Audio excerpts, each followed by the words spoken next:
Bonjour à toutes et à tous. Ici, on parle transition écologique, on parle RSE, responsabilité sociale, sociétale et environnementale des entreprises. Bienvenue dans Smart Impact. Notre invité aujourd'hui, c'est Lionel Fournier, directeur santé et écologie d'Harmonie Mutuelle. Vous verrez notamment comment la compagnie s'engage pour améliorer la santé mentale des entrepreneurs et des salariés.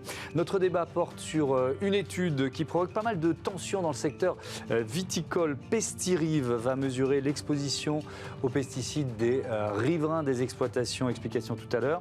Et puis dans Smart Ideas, c'est Hello Watt, conseiller énergie des particuliers, que vous allez découvrir. Santé mentale, viticulture, énergie, 3 thèmes, 30 minutes pour les développer. C'est Smart Impact et c'est tout de suite.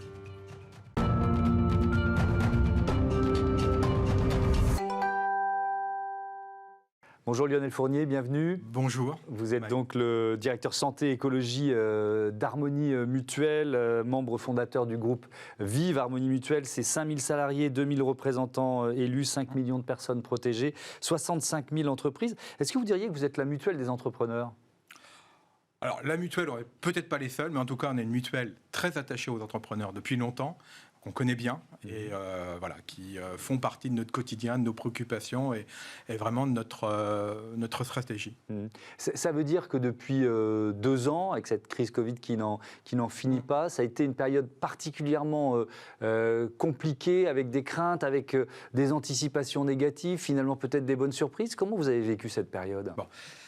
Alors, comment on l'a vécu, nous, en tant qu'entreprise, évidemment, c'est exactement ce que vous avez dit. Alors, c'est vrai qu'on était quand même préparés parce que notre métier nous amenait à envisager. Et quand on a commencé à avoir les premiers signes de ce qui était à l'époque une épidémie, on a commencé à se préparer. La première cellule de crise au sein d'Harmonie Mutuelle, elle a eu lieu en janvier 2020. Oui, donc voilà. C'est tôt. Alors, après, il faut être clair, on a été comme tout le monde, on a été mis au pied du mur. On a réussi en 15 jours, à un pas de même d'ailleurs, un peu moins de 15 jours, à basculer quasiment l'intégralité des collaborateurs qui pouvaient télétravailler, donc 90% de nos collaborateurs chez eux, avec les moyens de travailler et de continuer le service. Et puis après, on s'est adapté. Et tout de suite, on a pensé à se dire, on sécurise nos collaborateurs, on sécurise notre activité. Et vous parliez de la mutuelle des entrepreneurs. Et bien, notre premier réflexe a été de dire, qu'est-ce qu'on peut faire pour les entreprises, qu'est-ce qu'on peut faire pour, y compris les plus petites. Alors, vous voyez, par exemple, on a acheté des masques en Chine, à l'époque où il n'y en avait pas, pour se dire les plus petites entreprises n'arriveront pas à s'en procurer, c'était au mois d'avril, et on les a achetés pour les mettre à disposition à la revente, à prix coûtant, aux petites entreprises pour qu'elles puissent redémarrer. Voilà un exemple de ce qu'on a fait. On parle de santé mentale en entreprise. Depuis quand Harmonie Mutuelle en a fait un axe fort, une priorité ? Alors ça, c'est depuis longtemps, on a une vision globale de la santé. Pour nous, la santé mentale ne peut pas se dissocier de la santé physique. Il y a une interaction entre les deux. Et ça fait longtemps qu'on se préoccupe de ces sujets, qu'on rembourse les psychologues, qu'on travaille aussi sur la question de la santé mentale des salariés et des dirigeants des entrepreneurs. Mais j'ai le sentiment que c'est un thème qu'on voit sortir de plus en plus dans le discours des chefs d'entreprise, qui était assez tabou auparavant. Vous êtes d'accord avec cette idée ? Ah oui, moi j'ai commencé à rencontrer des entrepreneurs au sein d'Harmonie Mutuelle il y a une vingtaine d'années. J'ai fait beaucoup de formations pour des gens qui s'installaient en tant qu'artisans commerçants. Et quand on parlait de ce sujet-là, on voyait que c'était compliqué d'aborder au moment où ils créent. Pourtant, c'est un sujet qui est essentiel, qui est important, si on veut assurer la pérennité des entreprises. Oui. Il y a notamment ce dispositif qui s'appelle APESA, aide psychologique aux entrepreneurs en souffrance aiguë. Donc on est dans une situation de crise. Là, c'est quoi ce dispositif ? À qui il s'adresse ? Alors APESA, ça fait des années, et Harmonie Mutuelle était là dès le départ à la création d'APESA. Ça s'est créé autour des tribunaux de commerce. Et ça a pour mission d'éviter le suicide, on va parler clairement, le suicide des chefs d'entreprise au moment où ils déposent le bilan. Et vous voyez, tout à l'heure, vous m'interrogiez sur qu'est-ce qu'on a fait pendant la crise. Ça a été un exemple. Très vite avec APESA, puisqu'on est partenaire depuis longtemps, on est allé vers APESA en disant, vous avez un savoir-faire, vous avez des psychologues qui sont formés à la situation spécifique des chefs d'entreprise. Là, on n'aura pas de dépôt de bilan. Par contre, on aura des gens qu'il faut aider en prévention, parce qu'ils sont aujourd'hui à la tête de leur entreprise avec toutes les incertitudes que vous évoquez tout à l'heure. Ils n'ont pas été préparés. Comment on peut faire ? Et avec le ministère de l'économie, on a aidé APESA à mettre en place un numéro vert dédié d'écoute psychologique avec 3 consultations de psychologues qui sont offertes aux gens qui appellent. Aujourd'hui, c'est 2500 appels qui ont été données et plus de 1000 personnes, 1200 personnes qui ont bénéficié de cette aide-là. Il y a même eu des hospitalisations. Ouais. Ce numéro vert, 0805 65 50 50. Voilà, on vous l'affiche, vous pouvez le noter. 0805 65 50 50. Il y a d'autres leviers d'action vers les entrepreneurs. Et notamment changer le regard sur l'échec. Ça, je trouve que c'est vraiment important parce que je pense que c'est l'un des freins les plus lourds dans notre société. Et ça commence à l'école, hein, ça commence dans notre modèle éducatif qui est peut-être en train de changer lui aussi. Changer le regard sur l'échec. Comment vous portez cette idée-là ? Écoutez, je vous l'ai dit, hein, enfin, vous l'avez dit aussi, Harmonie Mutuelle est attaché au monde de l'entreprise. Et on ne peut pas, je pense, raisonnablement promouvoir l'entrepreneuriat, la création d'entreprise, l'initiative entrepreneuriale et mettre en, enfin, comment dire, et condamner l'échec. Enfin, forcément, entreprendre, il y a toujours la part d'échec possible.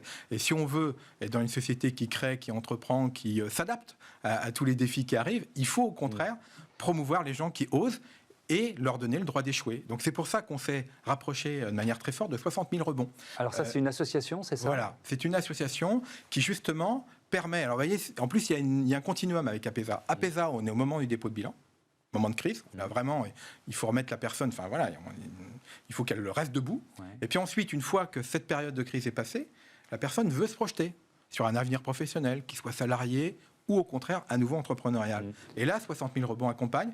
Et nous, on est présents avec 60 000 rebonds. Ouais. Il y a aussi les rebondisseurs français. Oui. C'est quoi les rebondisseurs français ? C'est un peu le même principe ? C'est quoi l'idée ? C'est un peu différent. Là, c'est plutôt des gens... Autant les 60 000 rebonds, il y a un accompagnement avec des coachs, avec des dirigeants d'entreprise qui sont mentors. Là, 60 000 rebonds, c'est vraiment le réseau des gens qui ont rebondi, justement, et qui trouvent de l'entraide et de la solidarité entre eux. Et ça, c'est vraiment important. Les dirigeants d'entreprise, les entrepreneurs de manière générale, souffrent beaucoup trop de solitude. Si vous faites un bilan, aujourd'hui, on a démarré avec la crise sanitaire, ce que vous avez mis en place dès le début. Ouais. Finalement, 2 ans, parce que ça fait 2 ans, hein, vous vous rendez compte, elle n'est pas terminée. Si vous deviez faire un bilan justement sur la capacité de résistance au choc, de résilience des entrepreneurs que vous suivez chez Harmonie Mutuelle, vous diriez quoi ? Est-ce qu'ils vous ont surpris parfois ? Alors, aujourd'hui, oui. Enfin, voilà. Après, on reste prudent. On va voir la suite. Mais aujourd'hui, on voit bien, on s'attendait, par exemple, à beaucoup de défaillances d'entreprises, avec pour nous le fait que les entreprises ne seraient plus capables de payer les cotisations de protection sociale de leurs salariés. À ce stade-là, c'est pas quelque chose qu'on constate. On constate au contraire que les gens continuent. Moi, et puis avance, quoi. Enfin, c'est vraiment important au quotidien. Moi, il y a quelque chose qui me frappe, en tout cas, que je trouve positif. Et je vous remercie de m'avoir invité.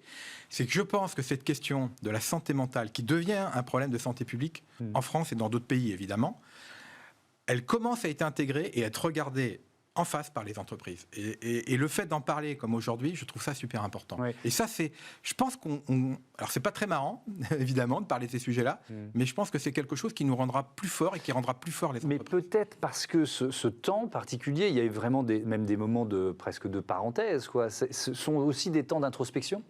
Oui, je pense. Et puis, on a été quand même, et on est encore, très secoués. Enfin, bien sûr. Dire que là, la santé mentale et les capacités à pouvoir s'adapter, elles ont été mises à rude épreuve. Ouais. Vous avez lancé, il y a 1 an, le prix Santé Entrepreneur. C'est quoi l'idée derrière ce prix ? Alors, il y a plus d'1 an. Oui. Alors ça, d'abord, ça c'est porté par des élus, des représentants de nos adhérents, qui sont eux-mêmes travailleurs indépendants et qui veulent promouvoir auprès des petites entreprises, parce qu'on s'adresse à des très grandes entreprises, mais aussi aux petites, c'est vraiment tout le tissu économique français, et veulent mettre en avant des entrepreneurs dans des TPE qui ont mis en place des dispositifs favorables à la santé, soit pour les salariés, soit pour eux-mêmes, soit pour leurs clients. Voilà, donc c'est ça qu'on veut mettre en avant, c'est un cadeau qu'on veut offrir à ces gens-là et qui est porté par les représentants de nos adhérents.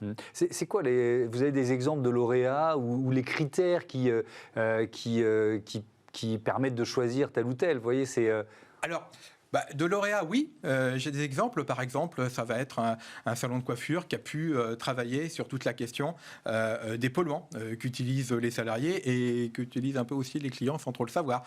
Voilà un des exemples qui peuvent être donnés, mais il y en a plein d'autres. Des entreprises qui travaillent sur la gestion du stress, qui vont faire des services en matière de gestion du stress auprès de leurs collaborateurs. Là, on s'adresse à des entrepreneurs, à des cadres dirigeants, à des patrons de TPE et de PME. Est-ce que vous proposez une sorte, je sais pas, de guide de l'entrepreneur en difficulté? Parce que c'est souvent l'isolement qui crée les difficultés et parfois les faillites. Ouais. Vous savez, Harmonie Mutuelle, donc vous l'avez dit tout à l'heure, hein, on a plus de 60 000 entreprises adhérentes, donc on s'adresse à toutes les entreprises. Et ce qu'on essaye de mettre en place, c'est vraiment des dispositifs concrets. Donc il y a des guides, mais on va plus loin que les guides. Vous voyez, par exemple, on a mis en place, avec Harmonie Potentiel Humain, un outil qui permet de diagnostiquer où en est justement le corps social de l'entreprise en termes d'énergie et de facteurs d'épuisement. Et là, ça permet d'avoir des axes concrets sur lesquels agir et derrière, de mettre en place des dispositifs pragmatiques. Et puis après, on a tout un tas d'informations. On travaille aussi beaucoup sur des espaces de dialogue et de discussion. On fait rencontrer des experts et nos adhérents. Ça peut être dans les Harmonie Lab Entreprises, dans les Agora. Merci beaucoup, merci Lionel Fournier, à bientôt. Sur Bismart, on passe à notre débat sur les pesticides et leur impact sur les riverains dans le secteur viticole.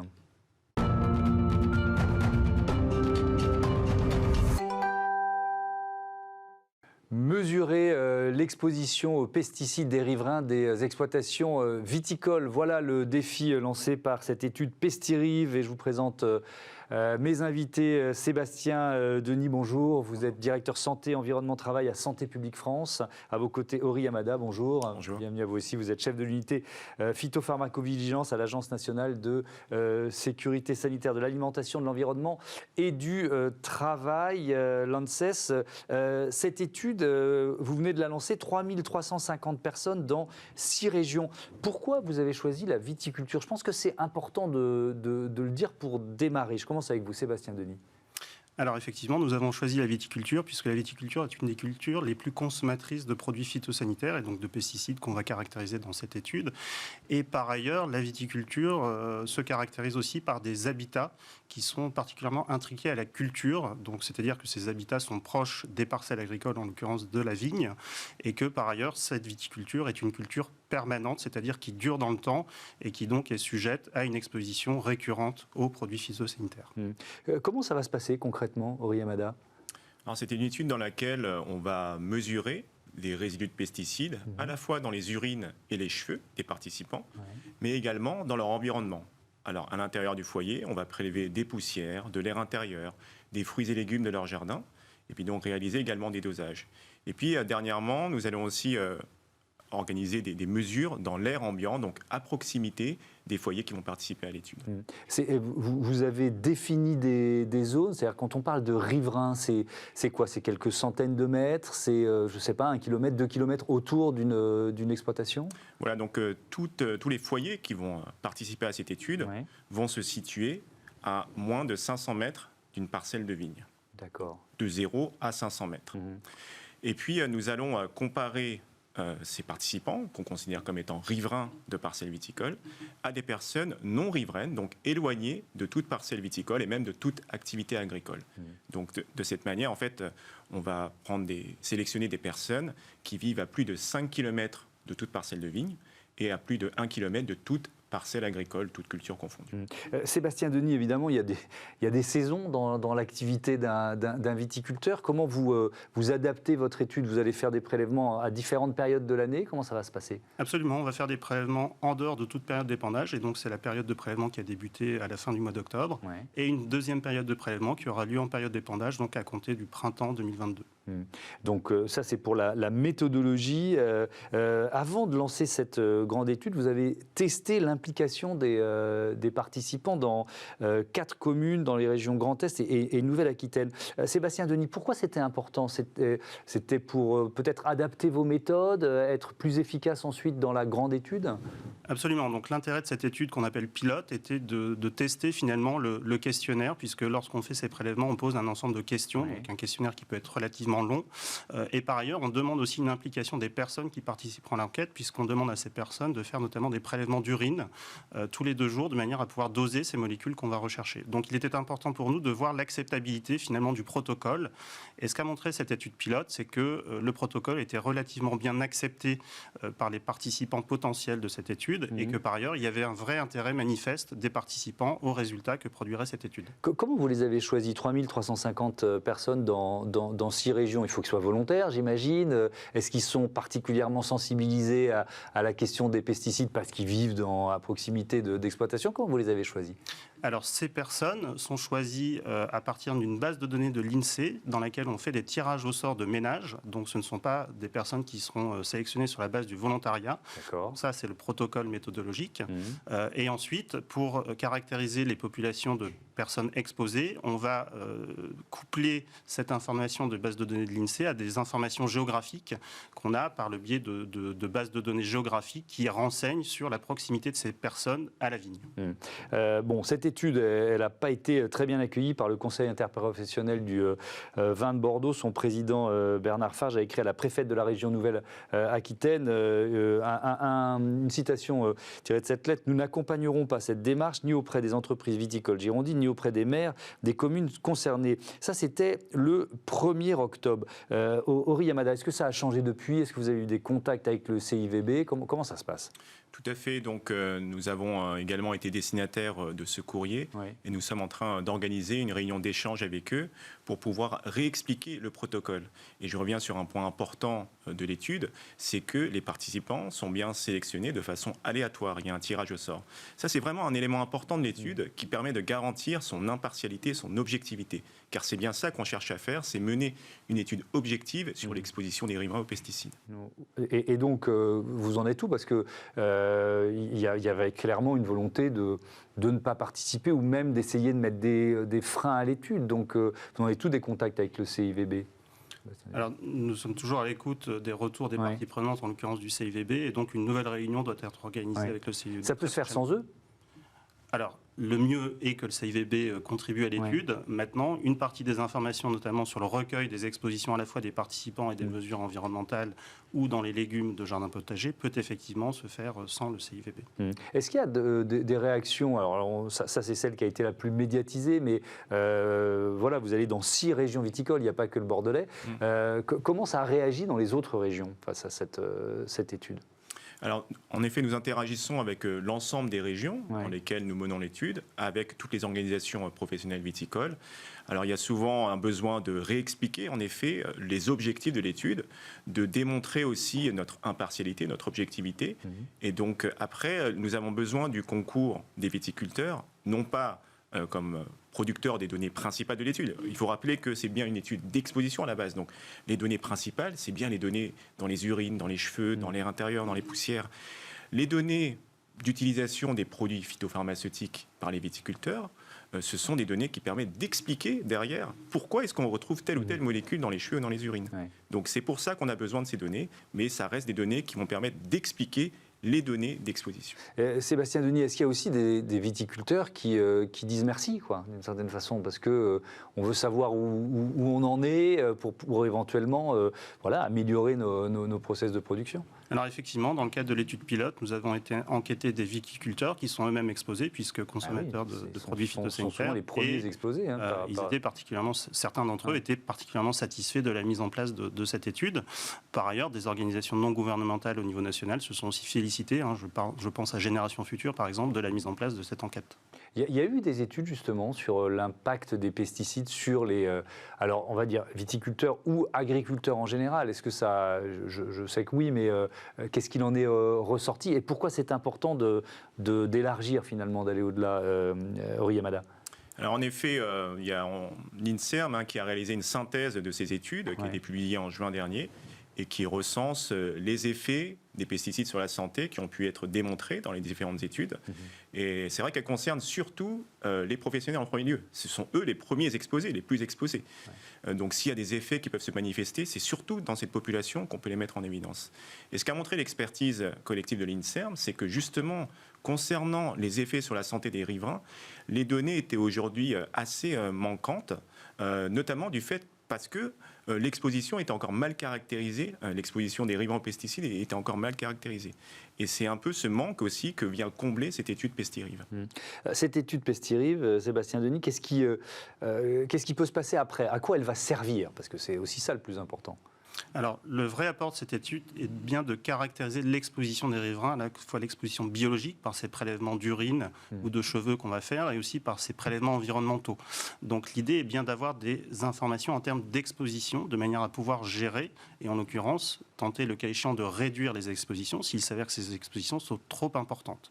Et donc, cette étude-là a bien pour objectif d'agir en matière de prévention primaire, c'est-à-dire de protéger les expositions des populations riveraines, qu'elles soient viticoles ou non, de ces expositions aux pesticides.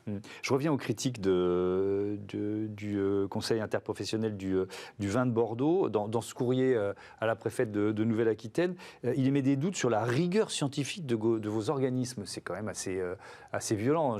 Moi, quand j'ai lu ça, je me suis dit, ça part mal, ça va être compliqué de vous faire dialoguer. Qu'est-ce que vous répondez à ça ?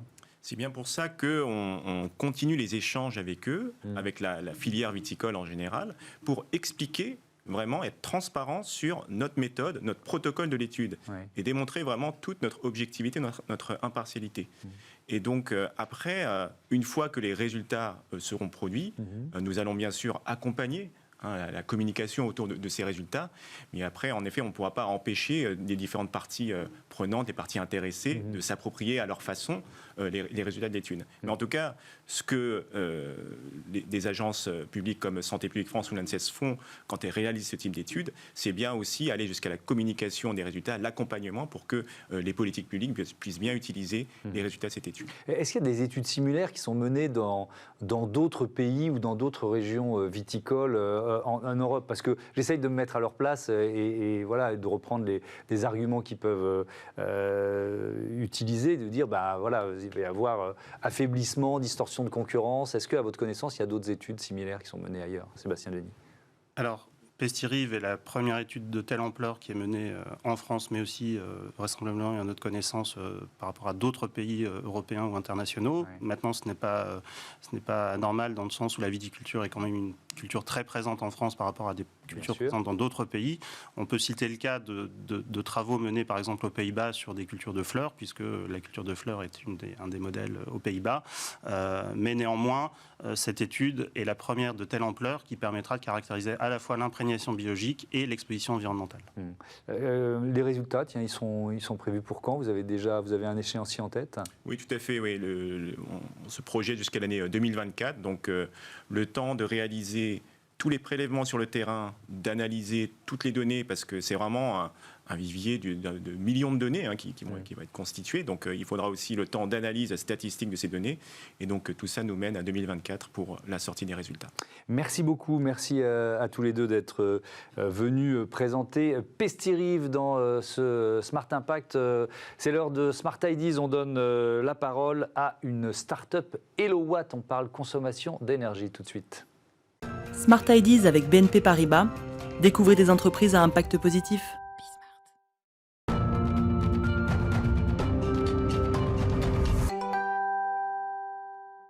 Bonjour Sylvain Le Fader, bienvenue. Bonjour. Vous êtes le cofondateur de HelloWatt. Vous l'avez créé quand? Et puis avec quelle idée, quelle ambition? Alors, on a créé HelloWatt il y a un peu plus de 4 ans parce qu'il y avait ce secteur de l'énergie qui commençait à pas mal changer avec une transition énergétique, avec l'arrivée de données avec l'installation des compteurs communicants, l'ouverture à la concurrence. On a 40 fournisseurs aujourd'hui présents sur le marché. Et notre constat, c'était que les particuliers en fait, étaient assez mal accompagnés là-dedans, peu de connaissances de l'ouverture du marché, des process perçus comme très compliqués pour rénover son logement, avec les aides, avec le fait de trouver un bon artisan. Et du coup, d'où le fait de créer donc HelloWatt, ce service qui est du coup le conseiller énergie des particuliers, donc un tiers de confiance qui va pouvoir vous accompagner pour faire la transition énergétique de votre logement. C'est ça notre mission. Ouais. C'est quoi? C'est une plateforme? Exactement. Du coup, c'est une plateforme web qui permet, donc hellowatt.fr, qui permet de maîtriser ses consommations et ses factures d'énergie. Donc concrètement, il y a 3 grands services. Un premier sur le prix, pour maîtriser la provenance et le prix de son énergie, donc un fournisseur moins cher, de l'énergie verte. Un deuxième volet de solution qui va être de maîtriser sa consommation. Donc là, on parle de solutions d'isolation, isoler son logement ou de changer son système de chauffage pour installer un système plus écologique et plus économique. Il y a des choses comme les chauffages au bois, comme les pompes à chaleur qui sont très intéressants en ce moment avec les aides de l'État. Et le troisième volet de solution, ça va être de devenir son propre producteur. Donc là, on fait l'installation de panneaux solaires en autoconsommation, à nouveau pour les particuliers. Ouais. C'est quoi le modèle économique d'Elowatt ? Alors du coup, c'est gratuit, le service pour les particuliers. Donc c'est le fournisseur d'énergie que la personne va choisir ou l'installateur de panneaux solaires ou la personne qui va isoler le logement qui va nous rémunérer quand le projet se fait et est mis en place pour le fait d'avoir accompagné le client, d'avoir dimensionné le projet et d'avoir mis en place le contrat ou le devis. Ouais. Plus de 200 000 utilisateurs, 160 collaborateurs. La start-up a bien grandi. Vous êtes encore dans cet esprit ? C'est un secteur où on innove encore régulièrement. Vous innovez régulièrement ? Oui, tout à fait. Je pense qu'il y a... Nous, il y a un ADN tech très fort chez Elowatt, puis aussi beaucoup de croissance. Donc oui, beaucoup d'innovation en fait. J'en parlais au début, le cœur aussi un peu de notre démarche, c'est de se dire, voilà, on a aujourd'hui des données qui commencent tout juste à être accessibles, donc les données des compteurs communicants, Linky ou Gaspard. Et en fait, avec ça, on peut faire pas mal de choses. Chaque utilisateur d'Elowatt, il a accès à un espace personnel, un coach conso, où il peut voir ses données de consommation, quel que soit son fournisseur d'énergie, les voir en euros, en kilowattheure, avoir une analyse de sa consommation, c'est quoi la part du chauffage, c'est quoi la part de l'eau chaude, est-ce qu'il y a des surconsommations, et s'il y en a, qu'on puisse lui proposer des solutions qui soient quantifiées, en lui disant, oui, ça va être rentable, ça va être ça, les économies d'énergie, si vous isolez telle partie de votre logement, si vous changez de système de chauffage. Donc avoir une approche bien plus quantitative, bien plus, d'évaluer la rentabilité de tous ces travaux d'économie d'énergie dont on parle beaucoup. Il y a aussi une conciergerie de déménagement. Ça fonctionne comment ? Tout à fait. En fait, on a beaucoup de personnes qui utilisent notre service, notamment le comparateur des fournisseurs d'énergie lorsqu'ils déménagent. Logique, et du coup, dans ce cadre-là, en fait, on s'occupe aussi des autres contrats du logement. Donc, typiquement, la box Internet, l'assurance habitation, l'entretien de la chaudière qui est un entretien qui est obligatoire. Tout ça, c'est des contrats qu'on peut mettre en place en même temps que le contrat d'énergie. Et on peut le faire en quelques minutes. Et dans la même démarche de faire gagner du temps aux particuliers, mais aussi et surtout de lui faire gagner de l'argent, puisqu'on va sélectionner des bonnes offres pour cela. Et en fait, il y a besoin des mêmes informations pour un contrat d'énergie, pour un autre type de contrat. Donc ça permet de gagner du temps et aussi aux particuliers de centraliser dans son coach conso, dans sa web app, son petit suivi de sa consommation d'énergie. Il a aussi tous les contrats de son logement qu'il peut vérifier, mettre à jour, analyser. L'énergie chère, on est en pleine actualité. D'abord, est-ce que vous pensez que c'est une fatalité ?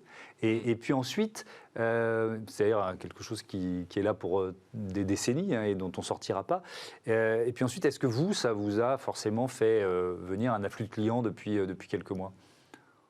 Alors là, aujourd'hui, effectivement, il y a une très forte hausse sur le marché de l'énergie, du coup, le marché de gros où s'échangent l'électricité et le gaz. Il y a effectivement eu du coup énormément de demandes sur notre service, parce qu'en fait, il y a des clients qui avaient des fournisseurs qui augmentaient leurs tarifs, d'autres fournisseurs qui retiraient leurs offres. Donc aujourd'hui, il y a moins d'offres sur le marché, il y a moins de fournisseurs qui prennent des clients, en tout cas pendant quelques temps, mais il y a toujours des offres qui sont intéressantes. On va plutôt regarder les offres à prix bloqué, notamment, qui aujourd'hui sont intéressantes pour se protéger, par exemple, de la hausse qu'il y aura sur le prix de l'électricité en janvier. Donc oui, beaucoup de demandes de particuliers là-dessus. L'autre, il y a quelque chose... Ouais, il y a quelque chose d'assez conjoncturel. Donc là, mais ce qui est important, c'est que oui, il y a quelque chose de fondamental, de long terme là-dedans. Mais là où c'est intéressant, c'est que les vraies solutions par rapport à ça, c'est surtout de travailler sur la rénovation énergétique. Et ça, on n'en parle peut-être pas assez, parce que cette hausse du prix, ça induit aussi des travaux de rénovation énergétique qui sont aussi très vite rentables aujourd'hui. Merci beaucoup, merci Sylvain Defalers, bon vent à Elowatt. Voilà, c'est la fin de cette émission. Je vous donne rendez-vous demain pour un nouveau numéro de Smart Impact sur Bismart, la chaîne des audacieuses et les audacieux. Salut.